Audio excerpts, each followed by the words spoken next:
Emergency, emergency, call 911, call the police, call the fire department, call an ambulance. No, forget that. Call the National Guard. No, forget that. Call the Army, the Navy, the Air Force, and the Marines. No, forget that. Call the Federal Reserve, because this is a financial crisis. We don't really know what it is yet, but there is something probably big going on underneath the surface. We'll be finding out someday, but maybe they have been able to paper things over, maybe not. Now, believe it or not, I've had this browser window open since May. When I first, I very often go to the Federal Reserve's website. I click on this, I click on that, just to sort of update myself on what's happening in all of the different, the data that they keep track of. And I noticed this, the reverse repurchase agreements. And so this was in May, back in here, May. And I'm glad that I really didn't say anything about it back then, because, it hadn't really exceeded its previous high. So it was less than $500 billion at the time. And then it just exploded in June. And by the end of June, we were up at 1.2 trillion. From just, in May, we were talking about $500 billion. And then it peaked at 1.4. It has pulled back a little bit now. So what is a repurchase agreement? Now, just below this chart on the website, I'm not going to scroll. What I did was I copy-pasted it so that I could highlight some things. Reverse repurchase agreements are transactions in which securities are sold, so they're selling them from the Federal Reserve, to a set of counterparties under an agreement to buy them back, and they buy them back with some interest. The reverse repurchase agreements absorb reserve balances from the banking system. The Federal Reserve receives cash in a repurchase agreement and provides collateral to the counterparties. Who are the counterparties? These are big banks and brokerage houses, members of the Federal Reserve System, and others. And so those big entities have a need, for some reason, for high-quality collateral, and they've got too much bank reserves, too many dollars that the Federal Reserve has basically given them. And so they take some of those reserves and they loan those to the Federal Reserve and borrow the security. So the Federal Reserve is giving the bank this security. They get cash in exchange, the dollars that the Federal Reserve creates that never actually leaves the Federal Reserve. It's in all of the bank accounts for the big commercial banks at the Federal Reserve, the bank reserves, those dollars. And when those dollars go back to the Federal Reserve's account, they vanish, they're gone. But they're replaced by this repurchase agreement. And so the balance sheet doesn't change. But the reverse repurchase agreements absorb reserve balances from the banking system. So remember that, because we're going to come back to it. Now, about a month ago, articles started coming out about repurchase agreements. And here's one of them from August 10th. And the Fed responds to the group of 30 and creates 2 standing repo facilities. Now, this article is fairly technical, but 2 days later, a very well-written article from Dave Kranzler with a title that I like, "Is the Fed Bracing for Impact?" That came out 2 days later on August 12th. So Dave Kranzler, thank you very much.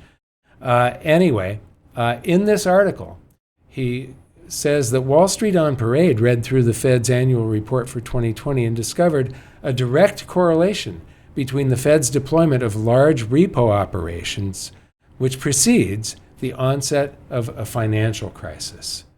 And if you go back and you take a look at it, you'll see that this is regular repurchase agreements. So here, what is going on is the banks have the collateral, and they're in need of bank reserves. They're in need of some dollars from the Fed. And so they loan the collateral to the Fed, and the Fed creates dollars and gives them. The Fed basically invents the dollars, buys these assets with it's a temporary agreement, usually overnight, 1 week, 1 month, 3 months, but it's usually, most of them are overnight. So this is cumulative. It's a whole bunch of overnight loans, but a lot of them get rolled over. And so they take out a brand new overnight loan the next day and the next day and the next day and the next day. But you can see the onset of 2008 crisis and bam, and then for some reason it goes to zero. And then, this is interesting, that back in September of 2019, something was happening, and this is many, many months before the pandemic. Something was happening, and then they start to withdraw some of these, and then suddenly, bam, there's almost $500 billion, the cumulative amount of repos, compared to about 30 billion, almost $500 billion. So this is big, and it is a good predictor of crises. Now we'll go back to reverse repurchase agreements, and you can see there was we're going along at 35, 40. It used to be down at around 20 billion, 35, 40, and suddenly this huge spike. Doesn't look so huge? Well, wait a minute. The reason it doesn't look huge is because of this big spike, and these charts are auto-scaling. So it compresses. Once that spike happened, it compressed all the data. So let's go back to like here, and you can see that this was a pretty gigantic spike that happened in 2008. But back to our story.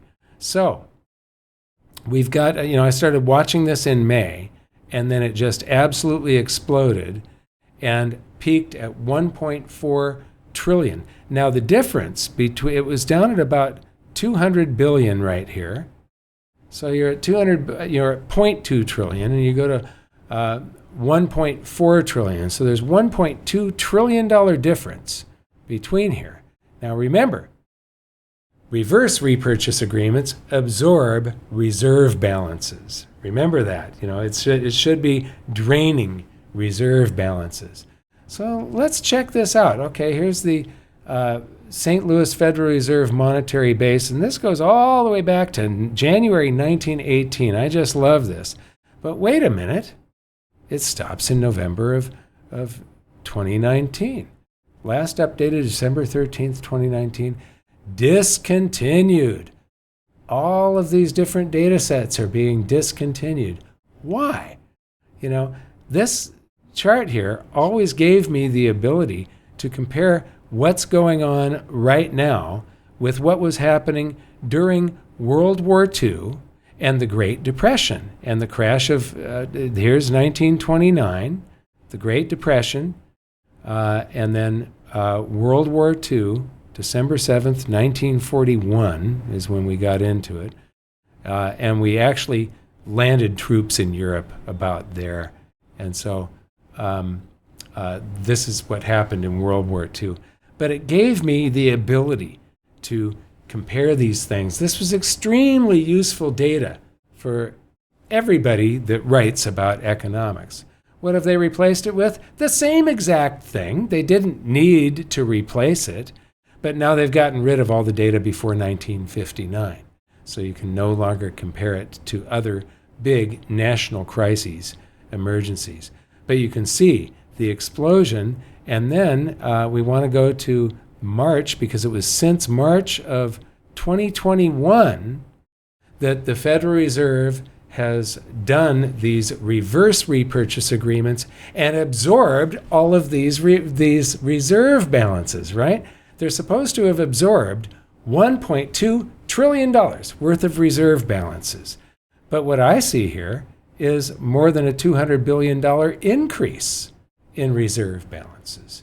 So where is this missing $1.2 trillion? Well, this is looking at it from the Federal Reserve's, from the bank's side. These are the reserves that the banks have in their accounts at the Federal Reserve that they used $1.2 trillion of to buy this, or borrow this collateral, to buy this collateral with the promise that they're going to return it in a day or a week or a month or whatever.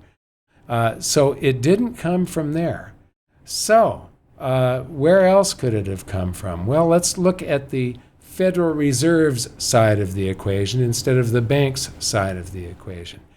This is Federal Reserve total assets, but nothing shows up there. Let's look at a breakdown of these assets. So if you go to fred.stlouisfed.org, and then you just put in this search field here, what I did is assets, securities held outright.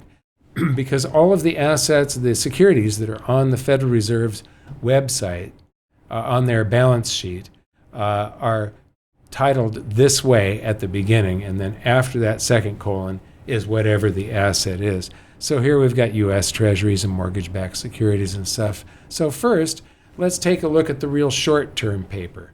There are the U.S. Treasuries come in bills, notes, and bonds. And the easiest way to think of it is if you look at notes, which are in the center. Notes go from 2 years to 10 years. Anything longer than 10 years is bonds. Anything shorter than 10 years is bills. Shorter than 2 years is bills. So these are securities that are less than 2 years in duration. And but there's only $326 billion worth of them. So the 1.2 trillion couldn't have come from there. But look at this, they had a certain amount of them, and then they gave all of these to the banks during the crisis of '08, and they were down at zero for quite a while. And then 2019, before the pandemic, something was happening, and they ended up buying $326 billion worth, and it's just been flat. So it wasn't any of those that they loaned to the banks as collateral. So let's go to notes and bonds. And those are kept track of in one handy little chart. So this is both notes and bonds. Well, this is at $4.6 trillion. So, 1.2 would take it down in here somewhere. You would definitely notice it if it had come out, if this was the collateral that the Federal Reserve was lending to the banks. Where is this coming from? What is the shell game that is going on? Well, another asset that they have is federal agency debt. So different federal agencies can issue securities. This is mostly Fannie Mae and Freddie Mac. But you can see during the crisis of '08, Ben Bernanke was busy buying a lot of stuff. But this peaks at 169, I'm going to round that, $1 billion. And then it goes down to where today it's only $2.3 billion. 1.2 trillion could not have come from there. And so federal debt held by the Federal Reserve banks, this is what you and I owe the Federal Reserve, and we have to pay them through taxes. This is all of the federal debt that they hold, and it's mostly those bills, notes, and bonds, which are U.S. Treasuries, which we pay taxes to pay the principal and interest on. The Federal Reserve bought all of these by counterfeiting currency into existence. So something is going on. What is it? What other asset could... So this is the total. By the way, of those different federal debt instruments, the bills, notes, and bonds, and the agency debt, we come up about $700 and something billion short. So, this is somewhere on one of the statements of the Federal Reserve. I'm not going to go look for it right now.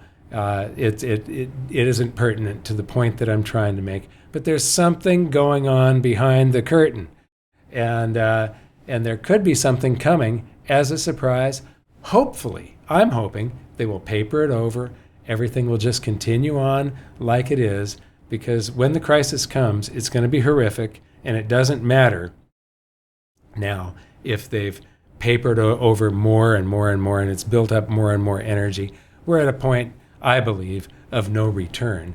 They've just gone past this point. It's going to be absolutely horrific either way. And so I just want this to go on as long as possible. I'm trying to get some more information done on all of this. So the other assets that they have that is a security that they can loan is mortgage-backed securities. But that's at a little over 2.4 trillion. So 1.2 trillion would take that down by almost half. It would take it down way down to here. And that hasn't happened. So where did this come from? I have no idea.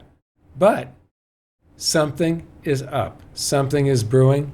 And for me, I'm trying my best to get prepared with my precious metals. Cryptos will probably do well, but believe me, there will come, when the feces hits the fan, gold and silver are going to be the big winners. It's the assets that the banking system relies on, that the world's central banks consider a tier 1 asset, gold. And so gold and silver are going to be the big beneficiaries of whatever crisis is lurking. I want to thank you very much for watching. We'll see you next time.